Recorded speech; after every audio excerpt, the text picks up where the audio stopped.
Hello guys, how are you? So I'm back as promised with another video on industrial relations and labor. इस video में हम discuss करेंगे कुछ current affairs जो कि अभी लास्ट ईयर दिसंबर जनवरी में इस जनवरी और लास्ट दिसंबर में हुए हैं, कुछ कॉन्फ्रेंसेस हुई हैं और कुछ और टॉपिक्स इस से रिलेटेड जो कि एग्जाम में आने के पूरे चांसेस हैं। ओके, हाई फ्रीक्वेंसी टॉपिक्स हैं और ये उसका पार्ट 1 है। हम इसमें और भी वीडियोस लेकर आएंगे, जो भी टॉपिक्स हम कवर कर पाएंगे करेंगे। और one thing which I would like to say is this is very appreciative that you guys are commenting. आप सजेशंस दे रहे हो, आप कोई वीडियो में अगर गलती है आप उसे करेक्ट कर रहे हो। सी वीडियो में हो सकता है कि मुझसे कॉपी करते टाइम या किसी भी वजह से गलती हो सकती है, राइट? तो आपको क्या करना है, these are just a guide to your preparation. You can make notes. Obviously आप हर बार वीडियो को नहीं देख सकते हो, आप वीडियो के साथ साथ आप एक पेपर रखो, छोटे से आप नोट्स उसमें नेट पे देख के कोई भी उसमें रीसेंट चेंज है, कोई भी रीसेंट अमेंडमेंट है, आप उसे प्लीज नोट कर लीजिए।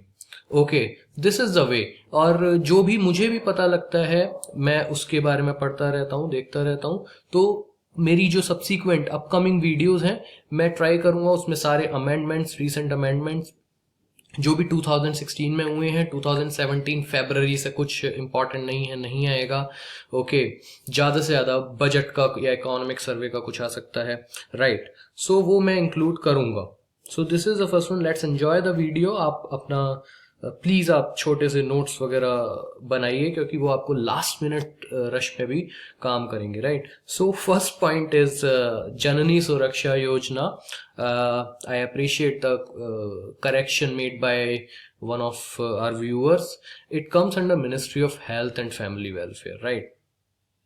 So please note that down. This might come, this may come. Okay. Second point is new EPFO interest rate. 2016-17 में ईपीएफओ ने इंटरेस्ट रेट चेंज करे हैं अपने ईपीएस पे। पहले 8.8% थे, ठीक है, अभी ये 8.65% हो गए हैं। इस पे कई बहुत अपोजिशन भी हुआ, यूनियंस ने अपोज करा, बट ठीक है अभी तो मान गए हैं। और ये क्यों हुआ, रेट क्यों कम करे? एक तो फर्स्ट रीजन इज आरबीआई ने लैंडिंग रेट्स कम कर दिए, ठीक है। अभी आरबीआई ग्रोथ की तरफ जा रहा है, अभी हमारी कंट्री ग्रोथ की तरफ जा रही है, लैंडिंग रेट्स कम कर दिए हैं, मतलब हमें लोन सस्ते में मिल रहे हैं। अगर लैंडिंग रेट्स कम करेंगे तो ऑब्वियस सी बात है डिपॉजिट रेट्स कम करने ही पड़ेंगे, वरना तो लोग क्या करेंगे, लोन लेके उसे उल्टा डिपॉजिट कर देंगे, राइट?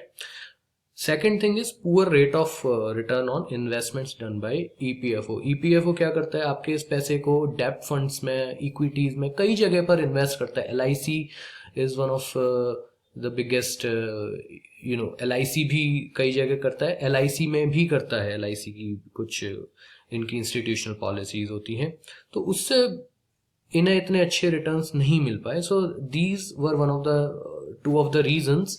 और demonetisation is one of the main reason also, क्योंकि उसके बाद ही ये डिसीजन लिया गया है, क्योंकि बैंकों के पास बहुत सारा पैसा आ चुका है, right? Third point is what is the name of EPFO decision making body? We call them a Central Board of Trustees. Okay, and who is the chairman? Chairman is the Labor Minister. Who is the Labor Minister right now? Bandaru Dattatreya. Right, so this you should know. Present PPF rate of interest is 8.1% वो दे रही है। उससे पहले क्या था, I think 8.7% था, अभी वो दे रही है।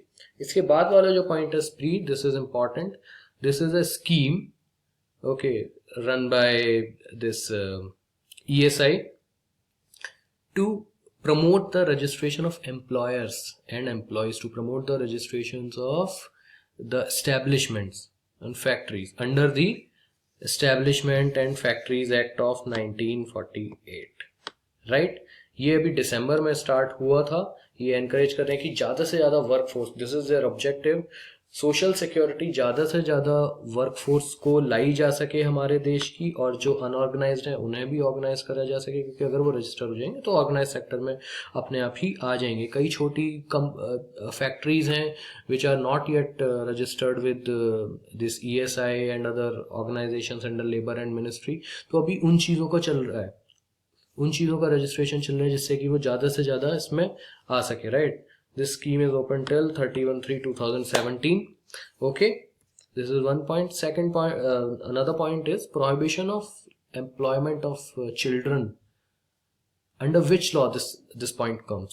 This comes under Child Labor and Prohibition Regulation Act. Labour की स्पेलिंग गलत है इसमें, no problem. Okay, so EPF withdrawal rules.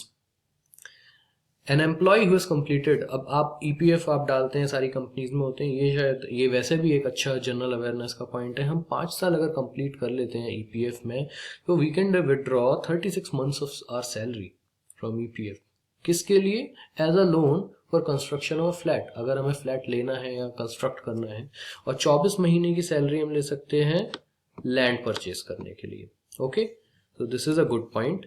उसके बाद हमारा होता है कि ये ब्रिक्स की, राइट, ब्रिक्स हमारा ये Brazil, Russia, India, China, south Africa, हमारा जो ग्रुप है, इसकी labour and employment ministerial meeting हुई थी न्यू दिल्ली में September 16। ये क्वेश्चन आ सकता है कि कहाँ हुई थी, कब हुई थी, इस तरीके से, और क्या मेन पॉइंट्स डिस्कस हुए। See the main points of discussion are only job creation, various social security schemes running in different countries, उसमें ये लोग अपना शेयर करते हैं। कोई स्कीम अच्छी लगती है which is running in China या साउथ अफ्रीका, वो इंडिया में डालेंगे। इंडिया की कोई अच्छी स्कीम है, they will take the good points। okay, और formalisation, this is one point कि फॉर्मलाइजेशन ऑफ लेबर, अनऑर्गेनाइज को ऑर्गेनाइज बनाना is a very important point. So ये सब उसमें डिस्कस हुआ, राइट।